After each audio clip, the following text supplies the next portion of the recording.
रात के 11 बज रहे थे। वो आखिरी ट्रेन थी जिसमें हम आ रहे थे। मैं अपने नानी के घर गई थी। वहाँ से आने में मुझे लेट हो गई तो नानी ने कहा रुक जाना, रात को मत जाना। पर मेरी मम्मी का कॉल आया अचानक। उन्होंने कहा कि मेरी तबीयत ठीक नहीं लग रही है, तुम घर चली आओ। मैंने कहा ठीक है, मैं आ जाती हूँ। नाना जी ने मुझे स्टेशन तक ही छोड़ा क्योंकि उनकी तबीयत भी ठीक नहीं थी। सब कुछ अचानक ऐसे हुआ कि कुछ पता ही नहीं चला। स्टेशन से घर 15 मिनट की दूरी में थी। घर से स्टेशन जाने के बाद ट्रेन आई, आखिरी ट्रेन थी वो। ट्रेन में लेडीज़ बोगी में उठी तो 3 से 4 महिलाएं थी। उसके बाद सब धीरे धीरे करके उतर गई। मेरा घर उस स्टेशन से करीब 5 या 6 स्टेशन के बाद था, पर आने में भी ज़्यादा समय नहीं लगता था। वही 20 मिनट से 25 मिनट के अंदर तक हम घर पहुंच जाते थे।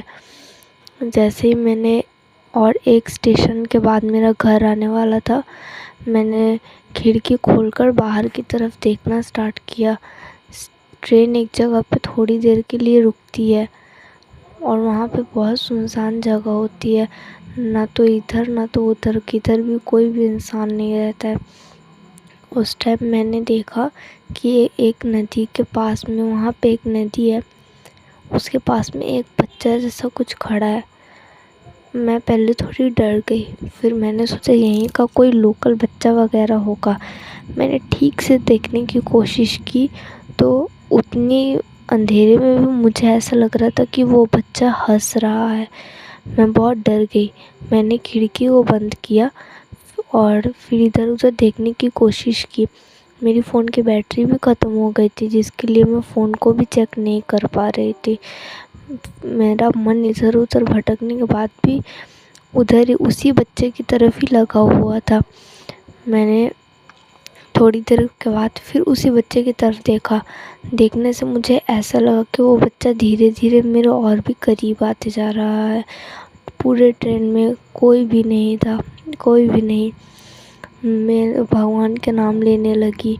उसके बाद करीब 1 से 2 मिनट के बाद ट्रेन खुल गई। बट वो 1 से 2 मिनट के सफ़र टाइम मेरे लिए जैसे कि घंटों भर का था। उसके बाद मैं जब स्टेशन उतरी, स्टेशन में भी कोई नहीं था। रेल लाइन की पटरियों को पार करके मैं अपने घर की तरफ आ रही थी। वहीं बीच में एक तालाब पड़ता है। उस तालाब की तरफ देखकर भी मुझे अचानक से लगा कि कोई तैर रहा है, पर फिर मेरा बदन अचानक से बहुत ठंडा पड़ने लगा। मुझे बहुत ठंड लगने लगी, पता नहीं मेरे साथ क्या हो रहा था। मैं भगवान का नाम लेकर घर चली है। घर आकर देखा तो मम्मी सोई थी। खाना बना हुआ था, मैंने खाना खा लिया, मम्मी ने भी खाना खा लिया। मम्मी की भी तबीयत कुछ ठीक नहीं थी। हम लोग खाना खाकर जैसे ही सोए, मुझे वैसे ही 10 से 15 मिनट के बाद वॉशरूम लगा। मुझे लगा वॉशरूम जाना ही पड़ेगा। मम्मी को उठाया पर उनकी तबीयत ठीक नहीं थी, इसलिए वो उठी ही नहीं। मैं अकेली वॉशरूम गई तो बाहर रोड की तरफ, मेरे वॉशरूम जाते टाइम मैं आप लोगों को बताना चाहती हूँ कि रोड दिखता है उधर साइड पे। मुझे घर से पानी भर कर फिर आंगन की तरफ जाना पड़ता है। उस टाइम रोड भी दिखता है। मुझे ऐसा लगा कि रोड के उल्टे साइड में एक दुकान है, उस दुकान में कोई बैठा हुआ है। मैंने उतना ध्यान नहीं दिया क्योंकि वहाँ पे कभी कभी रात को कुछ इंसान बैठे हुए रहते हैं, यहाँ के लोकल लड़के वगैरह बैठकर वो सब अपना पार्टी वगैरह करते, इसलिए मैंने उतना ध्यान नहीं दिया। मैंने थोड़ी देर बाद मैं ऐसे महसूस किया कि जैसे मैंने उसे कहीं देखा है, एक झलक देखकर। फिर मैं जब वॉशरूम से आई तब मुझे याद आया ये तो वही बच्चा है। मैं इतनी बड़ी चीज़ कैसे भूल सकती हूँ कि मैंने किसी बच्चे को देखा तो मुझे उसका शक्ल भी याद नहीं है। फिर जब मैंने उधर वापस से देखा तो उधर कोई नहीं था। मैंने अपने मन को शांति करने के लिए अपने आप को बोला कि नहीं ऐसा कुछ नहीं, ये सब मेरा वहम है। ये बोलकर मैं जाकर वापस से सो गई और अब थोड़ी ही देर में मुझे नींद भी आ गई थी। ये बात है करीबन उसी दिन की रात के 2 से ढाई बजे के बीच मेरी नींद अचानक से खुल गई और मुझे ऐसा लगा कि जैसे मुझे कोई बुला रहा है। मैंने देखा तो मैं रेल लाइन के पटरियों के ऊपर खड़ी थी और वो बच्चा हंसे जा रहा है और वो मुझे अपने पास बुला रहा है। मैं उसकी आंखों में देखकर खो गई थी। मैं उसके पास जा रही थी। जाते जाते उधर से ट्रेन आ रही थी। अब मैं बीचों बीच पटरियों के खड़े थी। वो लड़का मुझे जैसे जैसे हिला रहा था मैं वैसे वैसे ही हिल रही थी, वैसे ही चल रही थी, जैसे मानो कि मैं एक कठपुतली बन गई हूँ उसकी। उधर से ट्रेन आ रही थी। अब ट्रेन करीबन 10 सेकंड में मेरे ऊपर से चली जाती। ऐसे ही करते करते मैं हटने की कोशिश कर रही थी पर मैं नहीं हट पा रही थी। मैं वहीं पे जम गई थी। जैसे ही ट्रेन मेरे पूरे पास में आया मेरा नींद खुल गया। मैंने देखा ये तो एक सपना था।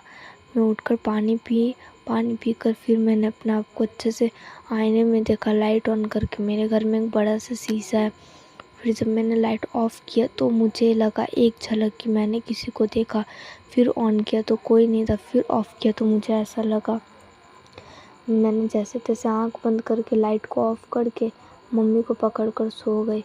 अभी उसी बीच 3:30 बजे के करीब मुझे ऐसा लगा कि कोई मेरे गेट पे नॉक कर रहा है। मेरी मम्मी उठ गई और तब मेरा डर थोड़ा कम हो गया। मैंने बोला, मम्मी इतनी रात को अब गेट खोलने मत जाओ, कौन है? तो मम्मी ने बोला, वही तो पूछ रही हूँ मैं कि कौन है, पर कोई जवाब ही नहीं दे रहा है।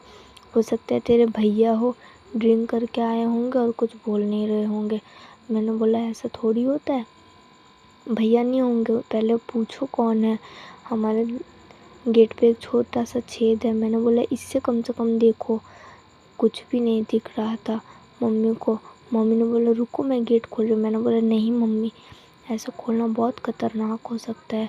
मैंने बोला, रुको मैं छेद से देखती हूँ कौन है। मम्मी को तो नहीं दिखा, पर मैंने जब देखा तो मेरे ठीक आंखों के सामने वही लड़का हंसता हुआ बिल्कुल मेरे आंखों के ही सामने था। मैं तो पीछे धड़ाम से गिर गई। और मम्मी ने पूछा क्या हुआ। मैंने मम्मी को सारी बात बता दी रात की। मम्मी ने गेट तो नहीं खोला पर गेट पर दस्तक हुई। ऐसा लग रहा था कि अब गेट खोलना ही पड़ेगा। मम्मी भी मतलब जैसे उसकी बातों में खो गई थी, गेट खोलने वाली थी। हमारे घर में पूजा का सामान रखा हुआ था, वहीं पूजा का जल मैंने मम्मी के ऊपर छीटा, मेरे ऊपर छीटा। उसके बाद जाकर कहीं हमें राहत मिली। पर 3:30 बजे से 4 बजने में अभी भी आधा घंटा बाकी था और हमें ऐसा लग रहा था कि अभी भी बहुत देर हो गई है। मतलब 3-4 घंटे जितना, वो आधा घंटा लग रहा था कि 3-4 घंटे जितना। जैसे जैसे धीरे धीरे करके मैं नींद आ गई। हमारा नींद खुल मम्मी तो फिर भी नहीं सोई उतना। मुझे तो थकावट की वजह से और घबराहट की वजह से नींद आ गई। जब उठी तो देख रही हूँ सुबह के 6:30 बजे हुए और फिर सामने रूम में गई तो मम्मी बैठकर बहुत चिंता में कुछ सोच रही थी। मैंने पूछा तो मम्मी ने बोला, पता नहीं है क्या हो गया है। फिर उन्होंने कुछ तांत्रिक वगैरह के पास जाकर सारी बातें बताई तो उन्होंने कहा कि मैंने जिस लड़के को देखा था उस लड़के की वहीं पे कुछ सालों पहले मृत्यु हो गई थी। और वो लड़का तुम मतलब जिसको देखता है उसे ही अपने साथ लेकर जाता है और जैसे उसके साथ हुआ था एक्सीडेंट, वैसे ही एक्सीडेंट वो सबके साथ करता है। वहाँ पे मैंने भी 3-4 बार ऐसी खबरें सुनी है कि किसी बच्चे का, किसी बूढ़ी महिला का वहीं पे उसी जगह पे 3 से 4 बार एक्सीडेंट हुआ है। और मैं ये बात भूल गई थी, पर हमें नहीं पता था कि इसमें ये बात छिपी हुई है। उसके बाद मैं कभी भी इतनी रात को कभी ट्रैवल नहीं करती। हमेशा भगवान का नाम जप करते रहती हूँ और रात को कोई भी गेट का ठकठकाई या आवाज़ दिए बिना गेट को ठोके तो हम सबसे पहले भगवान का नाम जपते हैं। कोई भी अगर गेट खोलने को बोले तो उसे सबसे पहले बोलते, भगवान का नाम बताओ, भगवान का नाम लो 3 बार, तब हम गेट खोलेंगे, वरना हम नहीं खोलते।